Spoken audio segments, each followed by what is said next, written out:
como foi Neto mudando de vida, saindo de atendente para pintor, na expectativa de conseguir os primeiros clientes, na expectativa de conseguir fazer o primeiro dinheiro, de se manter da pintura, de tudo. O que é que estava passando na cabeça? Como foi que você conseguiu o primeiro cliente? Normalmente foi um amigo, não foi? Foi um inimigo? Como é que foi isso aí? Eu tive uma vantagem muito grande quando eu entrei logo na pintura. Os 3 últimos patrões foi que abriram a porta para mim. Então assim, eu não tive logo dificuldade de entrar na pintura. Primeiro cliente foi Fábio Cardoso. Uhum. Aí eu fui logo pintar o mercado, fui lá pintar a posada. Aí segundo o V-Joy. Trabalhei muito tempo com ele, 9 anos com o Joy. Aí eu fui pintar as kitnet de Joy, as casas. E o último foi Márcio, do trailer, que foi o último emprego meu, né, de carteira assinada. E aí veio ele também, começou a me dar os pontos de que ele estava abrindo. E aí eu comecei a pintar, comecei a entrar já na decoração. Então assim, eu não tive muita dificuldade logo de início para poder conquistar logo os primeiros clientes. Tive dificuldade em vender meus produtos. Entendeu? Tive dificuldade de vender os meus produtos. Aí você vai me perguntar, mas por quê? É porque Ipiaú, ela é uma cidade que o povo realmente ainda não está bem voltado a essa questão de decoração. Mas tu fala produto, são os efeitos. São os efeitos. Nessa época que você trabalhava, que você começou a entrar na pintura através dos seus patrões, foi esse tipo de pintura convencional. Convencional, Exatamente. Não tinha feito nenhum ainda? Não, ainda não. Eu tinha curiosidade, mas ainda não tinha. Antes disso, você mencionou que chegou a ser ajudante. Você Sim, já tinha sido ajudante já tinha sido antes de um intervalo de trabalho em Márcio, quando eu saí de Fábio, fui trabalhar em Márcio. Esse intervalo eu trabalhei 2 anos de ajudante de pintor. Entendi. Aí quando entrei em Márcio para trabalhar, eu já entrei já com aquilo já enraizado. A qualquer momento eu ia sair do trailer, Sim, já estava só esperando a oportunidade. Já estava só esperando a oportunidade. E aí, quando eu tive a oportunidade, saí. E fiz uma promessa para ele, ainda depois que eu saí. Para Márcio? Para Márcio, fiz uma promessa para Márcio. Falei assim, olha, em outro trailer você não vai me ver trabalhando. Se um dia eu fracassar, que espere em Deus que eu nunca fracasse, eu vou bater na mesma porta que eu saí. E a gente criou aquela amizade até hoje, né? Presto serviço para ele até hoje. E graças a Deus meu negócio está indo sempre bem, graças a Deus. Hoje estou pensando agora em não mais estar mais resolvendo certo tipo de problemas. Para dar uma João, galera. Se acalme. Se acalme que vamos chegar lá. Se acalme, que a gente ainda está no início da conversa. Ainda, né? Se acalme. Estamos na raiz ainda, né? Pronto. Tem muita coisa para rolar. Se acalme. Daqui a pouco a gente chega nos frutos. Sim. Então, beleza. Aí, então, esses 3 primeiros trabalhos foi pintura convencional. Foi pintura convencional. Logo depois você já passou por algum tipo de efeito? Não, aí eu fui... Não, na verdade, quando eu entrei nessa pintura, eu já sabia já fazer os efeitos, que eu já tinha vindo de São Paulo, que foi no período das minhas férias. Sim. Só que quando eu comecei a trabalhar com esse povo, eles não tinham ainda esse conhecimento. Interesse, sim. E como foi para pintar posada essas questões, então não tinha como entrar com efeito pedra e madeira. Sim. O primeiro cliente que eu tive de efeito tijolinho foi Fábio Cardoso. Mandou fazer um paredão no escritório. Sim. Eu fiz um paredão, acho que está lá até hoje o tijolinho vermelho.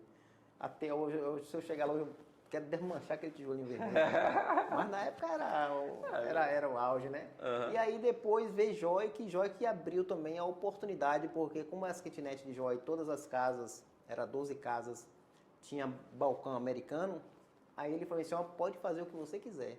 Aí Deu agora, carta branca. Deu carta branca. Aí agora eu comecei a fazer cimento queimado, fazer tijolinho, fazer madeira. Aí eu comecei a expandir, tirava asfalto para internet, Aí o pessoal começou a procurar. É bonito, é madeira não, isso aqui é uma imitação.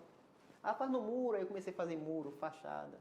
Mas então, nos cursos que você fazia, já dava essa dica de venda, de divulgação, sim. ou já dava já e...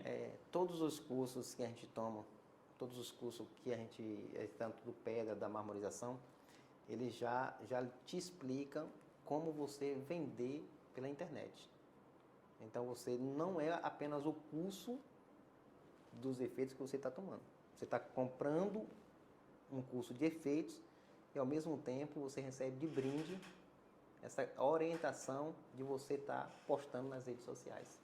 Entendi. Entendeu? É o brinde. Entendi. E Qualquer você coisa. abraçou e aí Sim. começou, botou em prática e aí a coisa foi... Fruindo. Foi fruindo.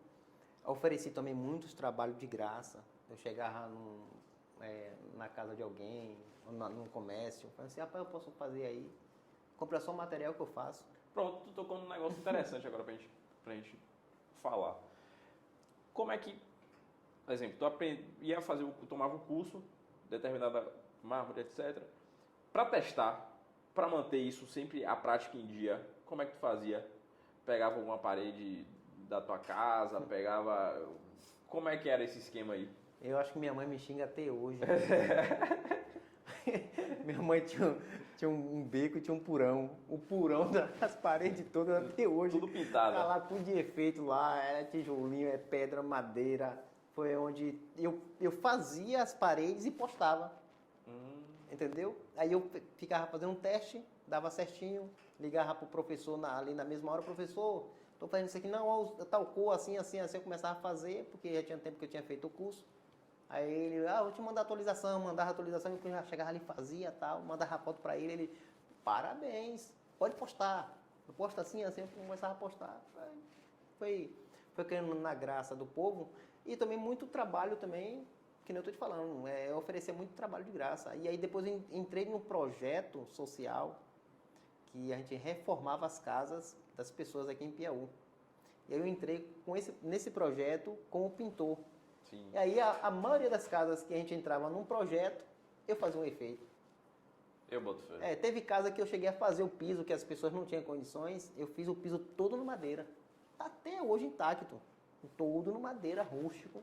Fazia, o pessoal chegava, divulgava, gostava. E aí quando ia para a questão de inauguração, todo mundo via ali, já pedia contato. Sim, entendeu? porque é um trabalho Então, diferenciado, que não tinha muito na época na região, e aí você jogava pra dentro, Sim. abraçava mesmo, e pra tu era uma prática que... Demais. Então assim, a gente tem que abraçar as oportunidades. Tem aquele velho ditado que o pessoal fala, nunca jogue a vara antes de atravessar o rio. E a maioria faz isso, entendeu? Antes de atravessar o rio, joga a vara, depois vem a correnteza, não tem como ele chegar até a margem. Então assim, eu soube aproveitar, eu atravessei o rio, entendeu? Cheguei do outro lado, entendeu? Com minha vara. Então eu fui oferecendo o meu trabalho, fui divulgando, fui trabalhando sempre ali, sem querer atravessar ninguém, sem querer pisar em ninguém, sempre humilde, tranquilo. As pessoas vinham até mim, queria tirar dúvidas, tirava as dúvidas das pessoas. Isso é muito interessante, é você criar corrente com os outros profissionais. Quando você cria essa corrente, os outros profissionais já admiram o seu trabalho, já gostam do seu trabalho, já indica também o seu trabalho. Sim. Porque não são todas as pessoas que fazem. Então, aqueles que não fazem, ele vai indicar quem ele conhece, né, que tem um vínculo, né? Então, por isso que hoje eu crio muito essa questão de vínculo com os outros profissionais. Neto, eu quero aprender, mas eu não tenho condições. Vem, meu amigo, que eu lhe ensino. Se você não tem condições, não tem problema, porque eu sei quanto difícil foi para mim também no começo. Então, a gente não tem que apurar tudo. Não, eu vou cobrar para poder fazer um curso, eu vou cobrar para poder ensinar Gabriel, eu vou cobrar para poder... Não, às vezes não é preciso, que a gente sabe a luta de cada um diário. Sim. Então, se você ensina e dá o primeiro passo, dá a vara para o cara pescar, acabou. Se ele se tornar um bom pescador, parabéns, é orgulho seu. Mas se lá no caminho ele não conseguir tornar-se um bom pescador, aí agora o defeito não está em quem ensinou, mas sim em quem aprendeu. Sim, né? sim, Então, sim. a gente teve a boa vontade. Então hoje eu sou muito essa questão de relacionamento com os outros pintores.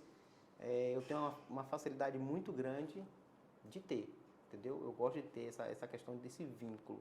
Eu gosto de trocar experiência, eu gosto de trocar conhecimentos. Isso é muito importante. Tanto na minha área, você vai ser, mas Neto, você hoje tem conteúdos, muito conteúdos, mas como é que tu vai trocar experiência com um cara que não tem tantos conteúdos que nem você? Talvez ele tenha uma coisinha que eu preciso. Sim. Ele não tem um conteúdo, mas ele tem na cachola dele algo que eu preciso. Às vezes o cara que está de fora dá uma ideia que você não espera, que é aquilo que às vezes vai resolver o seu problema. o cara tá ali de fora vendo a situação, cabeça fresca, que às vezes quando você tá resolvendo um problema, a cabeça tá quente, desembrulhando, não sai nada e tal, e aí vem alguém de fora, não é da área de nada, chega, não, faz assim, aí às vezes a coisa... Eu só lembro de um caso, que isso é um ditado que diz, né? Acho que foi Você até... tá cheio de ditado, né? Um adágio. Aí disse que o cara tava lá, todo mundo fez um quadro bonito, uma obra, uma verdadeira obra de arte, tá lá todo mundo admirado, olhando, tal, contemplando aquela obra de arte, vê um meninozinho pequeno, licença, licença, licença, licença, licença, licença, aí todo mundo vai abrindo, o menino chega em frente ao quadro, eu ajudei a fazer. Aí todo mundo parou, tu, elemento, eu ajudei nessa obra aí. Como elemento tu ajudou? Eu lavei os pincéis. Ajudou mesmo. Ele vai dizer que não ajudou? Não, ele fez parte sim, de qualquer jeito. Então, assim, às vezes a gente fala assim, mas por que essa troca de conhecimento? Talvez o cara não faz a obra de arte, mas participa diretamente. mas ele participa de algo que vai te beneficiar. Entendeu? Então, eu sou muito curioso nessa questão de conversar com os outros pintores. Porque às vezes o cara tem um projeto ali, massa, bacana. No seu diálogo, você acaba conhecendo algo novo. Sim. E aí você pode trazer aquilo para a sua vida. Sim. É muito importante o diálogo, é isso muito importante. Então os profissionais precisam ter mais diálogo entre os outros, precisa trocar mais conhecimento e não querer ser melhor que os outros.